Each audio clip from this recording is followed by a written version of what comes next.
साडी म्हटलं की कसा पटकन व्हिडिओ चालू केला। साडी म्हटलं की आनंद पोटात माझ्या मावेना, असं सगळ्या स्त्रियांच्या बाबतीत होतं। तुम्हाला जर कोणी म्हटलं की साडी घ्यायला जाऊया, तर तुम्ही किंवा मी, आपण सगळेच ज्या स्थितीत असतो त्या स्थितीतून साडी घेण्यासाठी पळतो। मग ती कोणतीही असू द्या, तुम्ही आजारी असू द्या, पाऊस पडत असू द्या, किंवा मग तुमच्या घरी पाहुणे आलेले असू द्या, कोणतीही सिच्युएशन असू द्या, आपण त्या सगळ्या सिच्युएशन फाट्यावर मारून ती साडी घेण्यासाठी जातो। थांबा थांबा थांबा, लगेच साडी घ्यायला जाऊ नका। आधी हा व्हिडिओ पूर्ण बघा आणि मग विचार करा साडी घ्यायची का नाही। चला तर मंडळी, welcome back to my YouTube channel, ज्याचं नाव आहे डेली डोस विथ विशाखा। आज मी तुम्हाला ज्या गोष्टीबद्दल डोस पाजणार आहे तो तुम्ही प्यायचा की नाही ते तुमच्या हातात आहे। आणि हो, ह्या व्हिडिओमध्ये ज्यांचा साड्यांचा बिझनेस आहे किंवा जे साड्यांशी रिलेटेड काम करतात त्यांनी मनाला लावून घेऊ नका। कोणाच्याही भावना दुखावण्याचा माझा काहीही हेतू नाही। फक्त जो एक इन्सिडेंट माझ्यासोबत घडलाय तो मी या व्हिडिओ थ्रू सांगण्याचा प्रयत्न करणार आहे, किंवा एक मेसेज सगळ्या महिलांपर्यंत पोहोचवण्याचा प्रयत्न करणार आहे। आणि थोडासा आवाज येईल, त्यामुळे तुम्ही थोडासा तो इग्नोर करा आणि मी काय बोलते याच्याकडे लक्ष द्या। चला तर आता डायरेक्ट मुद्द्याला सुरुवात करूया। त्या बाईच्या अंगावर एखादी नवीन साडी बघितली की आपल्याला कसं कसं होतं।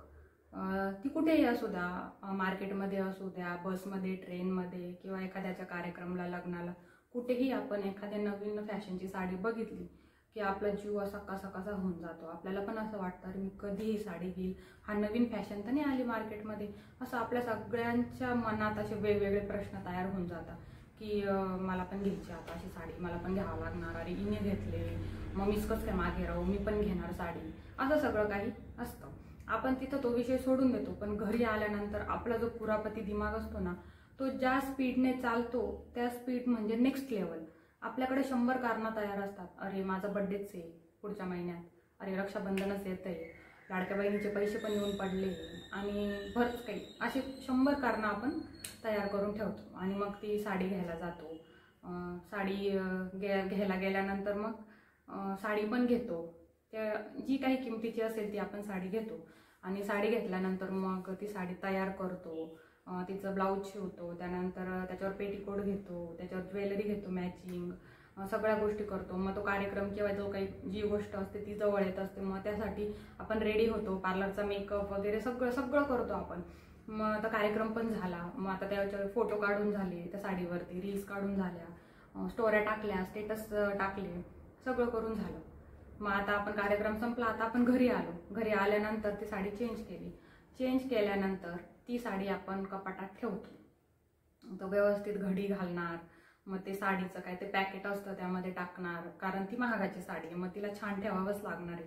मग ती कपाटामध्ये जाणार आणि मग आपण कपाटाचं दार लावून घेणार आणि आपल्या कामाला आपण लागणार।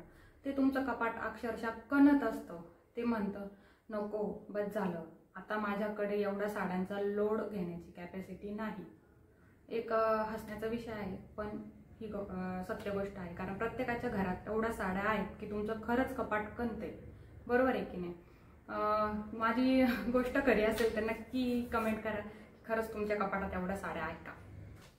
आता सगळं सांगून झालं, आता तुम्ही एका शांत ठिकाणी बसा आणि विचार करा, जी आपण साडी घातली होती किंवा जी साडी आपण घेतली होती, ज्या किमतीची होती ती खरंच गरजेची होती का, त्यावरती एवढा खर्च किंवा तिच्यावरती एवढ्या सगळ्या गोष्टी स्पेंड करण्याची खरंच गरज होती का, की एखाद्या दुसऱ्या मागच्या साडीत सुद्धा ती गोष्ट झाली असती, किंवा एखाद्या मागच्या वर्षीच्या साडीत सुद्धा तो इव्हेंट, ती गोष्ट झाली असती का, या मुद्द्यावरती तुम्ही विचार करा।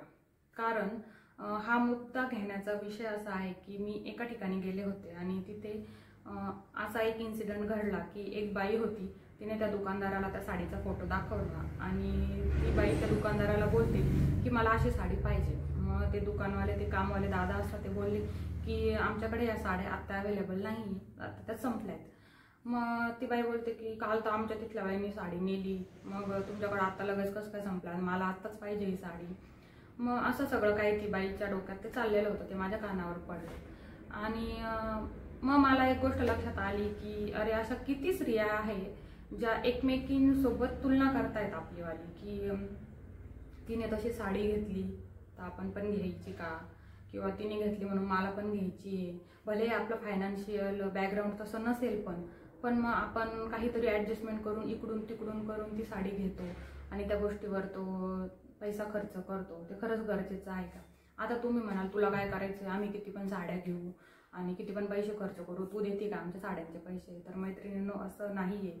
पैसा खर्च करा, स्वतःवर पैसा खर्च करणं खूप गरजेचं आहे, पण तो किती प्रमाणात केला पाहिजे किंवा खरंच तो पैसा खर्च करण्याची गरज आहे का, याचं गांभीर्य लक्षात घ्या तुम्ही.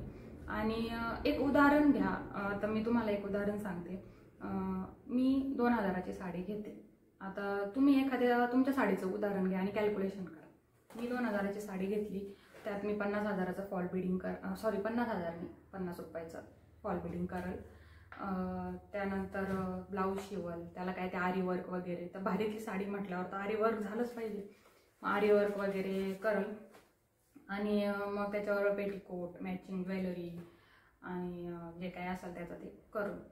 असं करता करता माझं 2000च्या साडीचं जे बजेट आहे ते जातं आहे 2500 म्हणा, 3000 म्हणा, 3200, जे काय असेल ते जाते. ओव्हरऑल आपण त्या साडीवरती एवढा पैसा खर्च करतोय आणि ती एकदाच घालणार आहे, त्यानंतर ती कपाटातच पडणार आहे शोसाठी. आणि मग ते 3200 रुपये जे मागच्या महिन्याचे किंवा आपली सेविंग पडणार होती ते 3200 आपण तिथे खर्च करून टाकले आणि त्याचं म्हणजे काहीच उपयोग झाला नाही. वेस्ट ऑफ द मनी. ना त्याचे पैसे वाढले ना काही. आणि आपण फक्त त्या साडीवरती एक फोटो, एक रील काढून जगाला दाखवलं की अरे हा, ही पण साडी मी घेतली, माझ्याकडे नवीन ट्रेंड आहे, नवीन साडी आहे, जे काही असेल ते तुमचं ते असेल. पण मग यावरती कुठेतरी जे सर्वसामान्य स्त्रिया आहेत, कारण आपण फायनान्शियल बॅकग्राऊंड आपलं मिडल क्लास आहे, आपण पैशावाले लोक नाही, आणि आपण या सगळ्या गोष्टी करायला लागलो तर कसं होणार आहे? स्त्रियांनो, तुम्ही या गोष्टींचं गांभीर्य घ्या. ज्या काही महिला आहेत, सगळं गृहिणी आहेत. बरं, हा व्हिडिओ फक्त त्या महिलांसाठीच नाही, सगळ्यांसाठी आहे. तरुणी, नोकरदार, त्यानंतर घरी राहणाऱ्या म्हणजे गृहिणी, आणि सगळ्याच स्त्रियांना हा विषय लागू होतो की खरंच ह्या विषयाचं तुम्ही गांभीर्य घ्या की समाजात चाललं काय, आपण करतो काय. फक्त रील्स आणि ते ट्रेंड्सच्या नादामध्ये आपण एवढा अमाप पैसा खर्च करतोय की जर तुम्ही दर महिन्याला 3,000 रुपये साईडला सेव्ह केले तर तुमचा किती पैसा सेव्ह होणार आहे आणि तुम्ही फायनान्शियली इंडिपेंडंट होणार आहे. सगळ्या स्त्रियांना घर कसं चालवायचं हे माहिती आहे आणि स्त्रियांनी ह्या गोष्टींमध्ये लक्ष घातलं पाहिजे की खरंच आपण एवढा पैसा वाचवून तुम्ही SIP करा, तुम्ही पॉलिसीज काढा, तुम्ही मेडिक्लेम करा, तुम्हाला वाटेल तिथं गरजेसाठी तुम्ही पैसा तो सेव्ह करा. मी असंच नाही म्हणते की पैसा खर्च नका करू, साड्या घेऊच नका, नाही, पण त्या गोष्टीचं गांभीर्य तर असलं पाहिजे ना तुम्हाला. तुम्ही करता काय नेमकी की एवढा पैसा तुम्ही त्या साड्यांमध्ये घालताय, वेस्ट ऑफ मनी. म्हणजे काहीच त्याचं कधी वापरच होणार नाही त्या गोष्टीचा की चला व ती साडी कपाटात पडती, मग ती तुम्हाला 4-4 हजार रुपये महिन्याला काहीतरी मिळवून देते, असा पण विषय नाही ना.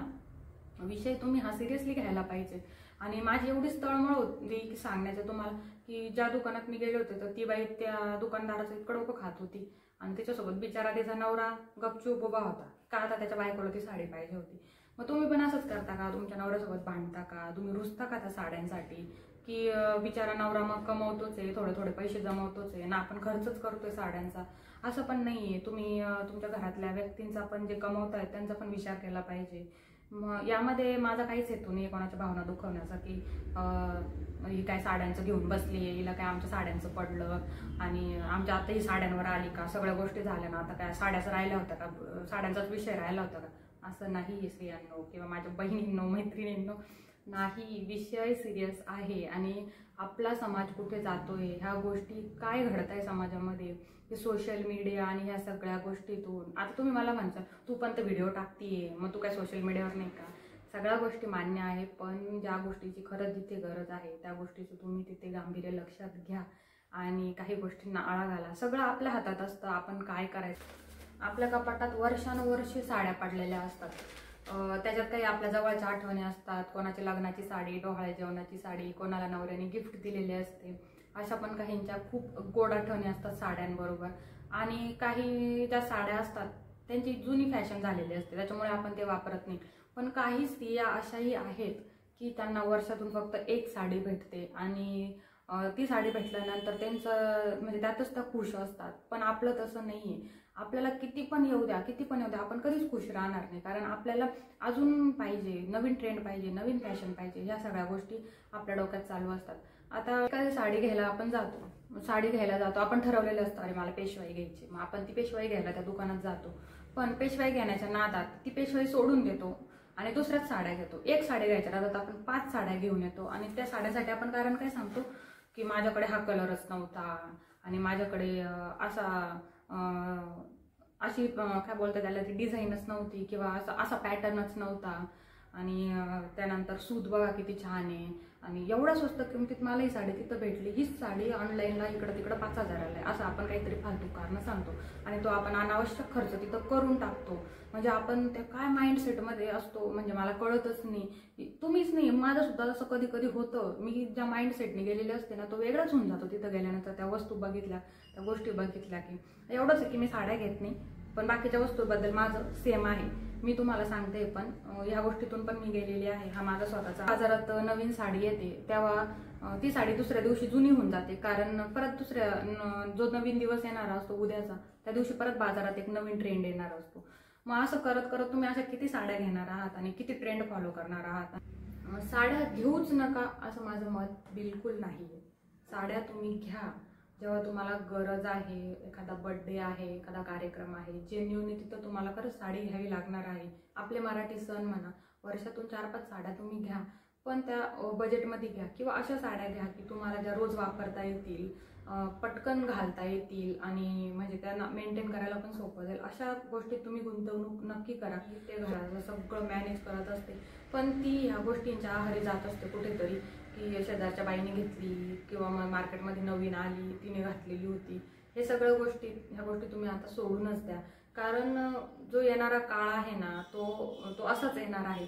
काल घेतलेली गोष्ट ती त्या गोष्टीशी रिलेटेड आज जर नवीन वस्तू आली तर ती काल घेतलेली गोष्ट ती जुनीच होणार आहे. तुम्ही कितीही भारी साड्या घेतल्या आणि कितीही रील्स फोटो टाकले तर ते जुनेच होणार आहे. नवीन गोष्टी ह्या मार्केटमध्ये येणारच आहेत आणि मार्केटमध्ये जे ॲडव्हर्टाईज करतात ते त्यांचं काम आहे. त्यांना त्या गोष्टी करणं गरजेचं आहे, लोकांपर्यंत त्यांचा बिझनेस पोहोचवणं गरजेचं आहे. पण त्यातून आपण किती पॉझिटिव्ह गोष्टी घेतो आणि किती निगेटिव्ह गोष्टी घेतो याचं आत्मपरीक्षण आपण स्वतः केलं पाहिजे. आणि ते पण जगाला दाखवण्यासाठी तुम्ही खुश आहात का किंवा तुम्ही खरंच एवढे पैसे त्याच्यावर स्पेंड करू शकता का याचा कोणीच विचार नाही करत. फक्त घ्यायचं आणि जे काय बोलतात त्याला जगाला दाखवायचं आहे आमच्याकडे एवढं आहे, असं ही साडी तसं आहे. असं नका करू. शक्यतो महिलांनी सगळ्या ह्या गोष्टींचं गांभीर्य घेतलं पाहिजे. अशा नाही आहेत, काही याला अपवादही आहेत. काही बिचाऱ्या नाही घेत, त्या खरंच वर्षातून 1-2 साड्या घेत असतील का तर त्यांना तशी त्यांची फायनान्शियल कंडिशन नसते किंवा मग काहींना नसते आवड की जास्त पैसा खर्च. काही हिशोबी असतात, त्यांना मात्र ते हिशोबाने चालतात की नाही एवढा इथंच खर्च झाला पाहिजे, अशा पण असतात. आणि काही असतात त्यांना काही घेणं देणं नसतं, नुसतं घ्यायच्या म्हणून घेतात साड्या आणि मागचा पुढचा काही त्या विचार करत नाही. अशा बी आहेत काही. आणि बरं तुम्ही म्हणशाल आम्ही तर कमवतो स्वतः, मग आम्ही काही स्वतःला साडी घ्यायची नाही का? घ्या तुम्ही साडी, पण त्याचा काहीतरी विचार करा. जिथं 5,000ची साडी घ्यायची तिथं तुम्ही 500चीच घ्या. म्हणजे तुमच्या इकडं 4500 रुपये वाचतं ना, आहे की नाही? म्हणजे जेवढं तुम्ही महागाची साडी घ्याल ती वेस्ट ऑफ मनी जाणार आहे, कारण ती कपाटातच पडणार आहे. तुम्ही तर काही ती परत घालणार नाही. त्यामुळे थोडंसं या विषयाचं गांभीर्य घ्या. आणि परत एकदा सांगते, ह्या मेसेजमधून मला कोणाच्याही भावना दुखवायच्या नाही आहेत. आणि तुम्हाला जर माझा व्हिडिओ आवडला असेल आणि तुमच्यासोबत पण असं घडलं असेल तर तो एक्सपिरियन्स तुम्ही मला कमेंट बॉक्समध्ये टाका आणि यावर मी नक्की तुम्हाला काहीतरी माझा रिप्लाय देईल किंवा चांगला जर तुमचा एक्सपिरियन्स असेल तर त्यालासुद्धा मी रिप्लाय देईल. आणि तुम्हाला व्हिडिओ आजचा कसा वाटला ते कमेंटमध्ये सांगा. व्हिडिओला जास्तीत जास्त महिलांपर्यंत शेअर करा, जेणेकरून एका जरी महिलेला ही गोष्ट कळली तरी माझा व्हिडिओ हा सार्थकी लागणार आहे. आणि व्हिडिओच्या माध्यमातून मला हाच मेसेज तुम्हाला द्यायचा होता. कोणीही वाईट वाटून घेऊ नका, कोणाचाही भावना मला दुखवायच्या नाहीत. आणि एक काय बोलतो प्रामाणिक संदेश मला तुमच्यापर्यंत पोहोचवायचा होता. आणि चला मग आता पुढच्या व्हिडिओमध्ये भेटूया. मग तोपर्यंत नवीन एखादा विषय येईलच, तो सगळ्यांसोबत मी शेअर करेल. आणि व्हिडिओ कसा वाटला नक्की कमेंट करा आणि हो लाईक जरूर करा. लाईक केल्याने व्हिडिओ जास्तीत जास्त लोकांपर्यंत पोहोचणार आहे. व्हिडिओ शेवटपर्यंत बघण्यासाठी thank you very much. Bye bye.